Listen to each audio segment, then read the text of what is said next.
Bismillahirrahmanirrahim. Assalamualaikum warahmatullahi wabarakatuh. Waalaikumsalam warahmatullahi wabarakatuh. Innal hamdalillah nahmaduhu wa nasta'inuhu wa nastaghfiruh wa na'udzu billahi min shururi anfusina wa min sayyiati a'malina. Man yahdihillahu fala mudilla lahu wa man yudlil fala hadiya lahu. Asyhadu an la ilaha illallah wahdahu la syarika lahu wa asyhadu anna Muhammadan 'abduhu wa rasuluhu la nabiyya ba'dahu.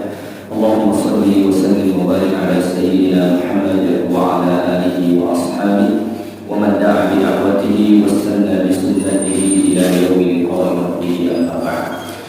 Alhamdulillah, selalu kita bersyukur kehadirat Allah Subhanahu wa taala karena pada malam yang mulia ini Allah masih beri kita kesehatan dan kesempatan sehingga kita dapat sama-sama berada di musalla yang mulia ini untuk mengkaji ayat-ayat Allah Subhanahu wa taala yang mulia ini ya. Baik, malam ini insyaallah kita sambung tafsir surah Al-Fatihah. Pada kuliah yang lalu kita baru sampai ayat Alhamdulillahirabbil alamin ya. Ayat kedua ataupun ayat pertama menurut ulama yang memandang bismillah bukan satu ayat dari surah Al-Fatihah. Bagi kalangan ulama yang memandang bismillah satu ayat dari surah Al-Fatihah, jadi ini artinya adalah ayat yang kedua. Baik, kita sambung ayat yang ketiga ya. Ar-Rahmanur Rahim. Ar-Rahmanur Rahim secara bahasa biasa diterjemah yang Maha Pengasih lagi Maha Penyayang, ya kan? Dalam bahasa Indonesia kadang-kadang ada orang apa beda kasih dan sayang. Jadi yang ditafsirkan bahasa Indonesia yang bukan Ar-Rahman dan Ar-Rahim yang ditafsirkan. Baik, sebelum kita menjelaskan kembali makna Ar-Rahman Ar-Rahim, sebenarnya sudah kita bahas Bismillahirrahmanirrahim sebelum ini. Kita lihat munasabah. Munasabah ini namanya kolerasi.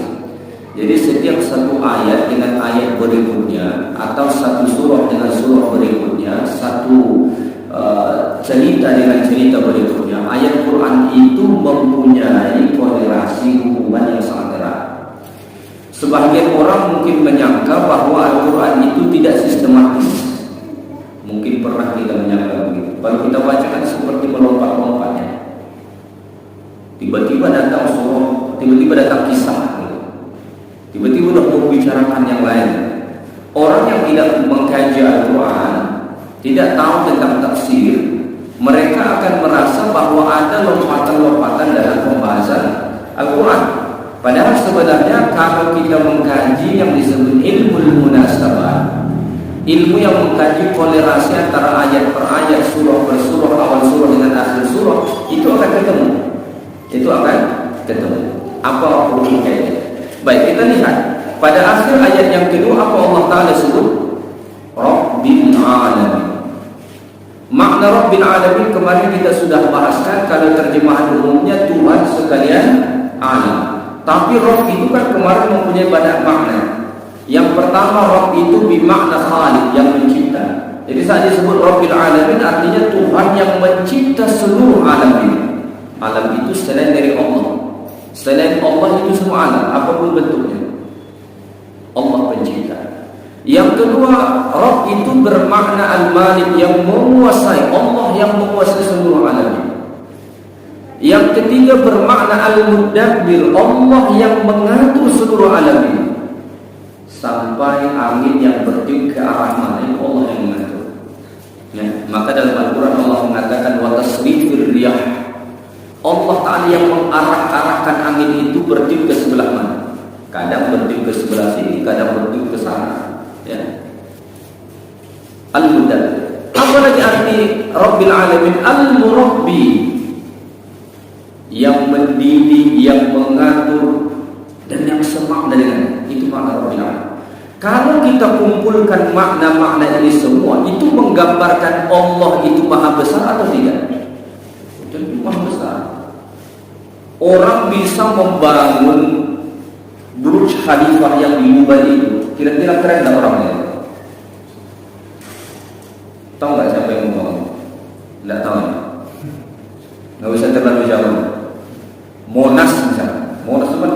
dari Indonesia. Orang kalau ke Jakarta dan pertama kali ke Jakarta tidak pergi ke Monas macam tak afdal, kan? Saya akan pergi foto ke Monas. Pernah nak terpikir siapa yang membawa Monas? Ya, tahu atau tidak tahu kita, saya percaya kita sepakat kita akan menganggap orang ini hebat, ya kan? Ini bisa merancang Monas gitulah istilahnya. Sekarang bangunan tertinggi itu Burj Khalifa yang di Dubai itu kan, Uni Emirat Arab itu, bangunan paling tinggi di dunia sekarang. Kira-kira kalau ditampilkan orang yang membangun itu, kita akan hebat atau tidak? Pasti lah. Pemborong aja kita akan hebat. Developer aja kita akan hebat. Karena dia punya banyak proyek, ya kan? Itu kalau yang membangun bangunan begitu. Coba bayangkan yang membangun alam ini. Coba renung sebentar bagaimana lautan itu, bagaimana gunung itu, bagaimana bumi ini, bagaimana langit itu, matahari, planet-planet itu. Itu kalau kita renungkan itu betapa maha besarnya Allah itu, sampai tidak bisa kita mengungkapkan. Itulah gambaran Rabbil Alamin. Setelah itu baru Allah hadirkan Ar-Rahmanir Rahim, yang maha pengasih lagi maha penyayang. Apa hubungannya? Manusia ini biasanya identiknya kalau dia hebat agak suka semena-mena. Itu identiknya manusia. Dulu Firaun itu hebat, semena-mena dia sama orang Bani Israil, semena-mena. Namrud itu hebat, semena-mena. Dan biasanya orang-orang yang dipandang hebat ini susah kita tembus. Betul tak? Mudah tak coba wali kota? Tidak mudah. Harus kita coba lewat asisten dia dulu, pengawal dia dulu. Itu kalau gubernur lebih susah lagi, ya kan? Menteri susah lagi, presiden pun lagi susah. Banyak sekali protokol yang harus dilewati itu. Itu gambarannya. Allah ingin memperkenalkan diri Allah. Walaupun Allah itu Rabbul Alamin yang maha hebat, maha luar biasa tadi, Allah tidak seperti itu. Allah itu maha rahman dan maha rahim. Allah itu maha sayang, maha cinta, maha pengasih. Sehingga kan saat hamba itu kesulitan, minta saja kepada Allah. Saat hamba itu sedang ditimpa musibah, jangan putus asa, ada Allah yang maha rahman. Bahkan saat kita bergelimang dosa pun Allah bilang jangan kau putus asa. Kalau manusia kan kalau sudah jangan apa, hukum mati saja. Allah itu Allah Ta'ala sebut, Qul ya ibadiyalladzina asrafu ala anfusihim la taqnatu min rahmatillah. Wahai hamba-hambaku yang telah banyak buat dosa, la taqnatu min rahmatillah. Jangan putus asa dari rahmat Allah. Jangan putus asa dari rahmat Allah itu. Rahmat dan rahim itu sama akar kata dengan rahmat. Jangan putus asa dari rahmat Allah. Inna Allah yaghfiru dzunuba jami'an. Allah dapat mengampunkan semua dosa, hatta kepada orang yang paling banyak sekali dosa, paling banyak sekali maksiatnya. Allah masih maha rahmat. Apalagi kepada orang yang tidak. Jadi ini ayat Ar-Rahman Ar-Rahim ini kata para ulama, setelah Allah menyebutkan kebesaran, keagungan, kemahahebatan Allah, lalu Allah sandingkan dengan Maha Rahman dan Rahimnya Allah Subhanahu wa Ta'ala. Jadi terlihat balance. Ya, terlihat balance. Di sini ada kehebatan, tapi di sini ada kasih sayang. Ya, di sini ada keagungan, tapi di sini ada cinta. Itulah luar biasanya Allah Subhanahu wa Ta'ala. Maka Ar-Rahman Ar-Rahim ini ayat yang menggambarkan kepada kita bahwa dalam hidup ini selalu ada harapan. Selalu ada harapan. Tidak pernah ada kata putus asa bagi orang beriman. Maka Allah selalu sebut wala tayasu min rahmatillah. Jangan putus asa dari rahmat Allah. Sesulit apapun hidup, jangan putus asa. Ada Allah yang Maha Rahman. Bagaimana rahmannya Allah? Coba bayangkan, cacing itu sudah hidup di bawah tanah. Tanah itu sudah keras. Hidup di bawah tanah. Tulang tanah. Ada tak tulang cacing? Tidak bertulang. Hidup pula di bawah tanah. Makan dia. Kenapa dia boleh hidup? Jadi ayat ini ayat yang mengajarkan kepada kita bahwa selalu ada harapan, ada rojak, ya, bukan rojaknya. Rojak yang dijual. Ini rojak artinya harapan. Ya, jadi orang beriman itu hidupnya selalu optimis. Makanya saat Nabi berada di Gua Thur itu, Abu Bakar ketakutan, ya kan? Atau orang-orang musyrik. Nabi posisi dengan Abu Bakar itu di bawah, mereka naik ke atas. Gua di negeri Arab itu tak seperti gua di kita. Kalau kita gua itu biasa besar-besar kan. Gua di negara Arab yang disebut gua itu kecil-kecil, hanya antara bongkahan batu dengan batu. Itu saja. Maka siapa yang pernah naik ke Jabal Nur, tempat Gua Hira itu, tempat Nabi bertahan menerima wahyu pertama, itu gua bukan besar, kecil saja. Disitulah Nabi bertahan. Nabi dan Abu Bakar di situ, orang musyrik itu sudah ada di atas. Andai kata mereka melihat saja ke tumit mereka disebut dalam hadis, maka sudah pasti nampak Nabi dan Abu Bakar. Tapi apa Abu Bakar saat itu ketakutan? Apa kata Nabi SAW? La takhaf wa la tahzan, innallaha ma'ana. Jangan takut, jangan bimbang, jangan khawatir, ada Allah bersama kita. Dan pertolongan Allah itu datang.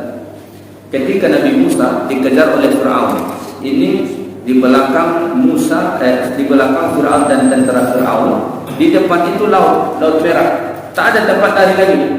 Sahabat-sahabat Musa yang beriman ketika itu berkata, inna lamudrakun, kita ini pasti akan tertangkap. Tidak ada tempat lari lagi. Di depan laut, di belakang sudah dikejar. Inna lamudrakun, kita ini pasti tertangkap. Dan tidak ada tempat lagi. Apa kata Nabi Musa? Karena tidak. Inna ma'i rabbi sayahdin, Allah akan beri petunjuk. Dan Allah berkata, wahai Musa, pukulkan tongkatmu. Maka terbelah lautan. Sesuatu yang mustahil bagi akal manusia. Maka sampai ada pepatah orang mengatakan, air itu dijinjak tak akan pernah putus, ya. Memang betul kalau kita. Tapi bagi Nabi Musa, karena optimismenya kepada Allah kuat, terbelah lautan itu. Bahkan sampai Allah sebut lautan itu seperti menjadi gunung yang tinggi, terbelah begitu. Kalau kita melihat sekarang badai, kalau kita lihat video-video kan sekarang badai itu kalau terjadi bagaimana dia memang seperti gunung menjadi gelombang itu tinggi. Seperti itulah lautan itu terbelah. Nabi Musa selamat dan Fir'aun tenggelam. Jadi rahmat dan rahim Allah ini selalu mengajarkan kepada kita ada selalu harapan dalam hidup kita. Tidak ada kata putus asa bagi orang yang beriman, ya. Baik, Ar-Rahman dan Ar-Rahim ini kemarin kita sudah pernah bahaskan. Mungkin saya ulang secara ringkas. Ar-Rahman dan Ar-Rahim ini ada dua maknanya disebut para ulama. Ya. Kalau kita terjemah Maha Pengasih, Maha Penyayang. Ya. Kita tidak ingin membahaskan apa beda pengasih, apa beda penyayang, bukan itu tafsirannya. Ar-Rahman dan Ar-Rahim itu ada dua penjelasan. Penjelasan pertama, Rahman itu sifat yang melekat pada Allah Ta'ala. Kalau Ar-Rahim itu saat Allah memberi kepada hamba. Ini tafsiran pertama. Analoginya kemarin saya sampaikan, ada orang kita sebut di dermawan nih orang. Dermawan itu kan sifat yang melekat pada diri orang tersebut. Saat dia memberi, itulah rahimnya. Lebih kurang analoginya begitu. Itu pentafsiran pertama. Tafsiran yang kedua, Ar-Rahman itu rahmat Allah itu Allah beri kepada semua makhluknya tanpa pandang bulu. Mukmin, kafir, berakal, tidak berakal, maksiat, taat, semua dapat. Sedangkan Ar-Rahim itu khusus hanya kepada orang beriman. Dan ini Allah Ta'ala sebut dalam Al-Quran, wa kana Allahu bil mu'minina rahimah. Allah Maha Rahim kepada orang-orang beriman saja. Dari rahim Allah itu tidak didapatkan oleh orang-orang kafir ataupun orang bermaksiat. Kalau rahmat itu dapat, maka Allah mengatakan wasi'at rahmati kulla syai'. Rahmatku itu meliputi segala-galanya. Artinya rahmat Allah itu meliputi segala-galanya. Tanpa rahmat Allah, orang kafir itu pun tak akan hidup. Siapa yang membuat jantungnya berdetak? Dia sendiri atau bukan? Bukan, Allah. Siapa yang membuat darah dia tetap encer mengalir? Allah. Ya kan?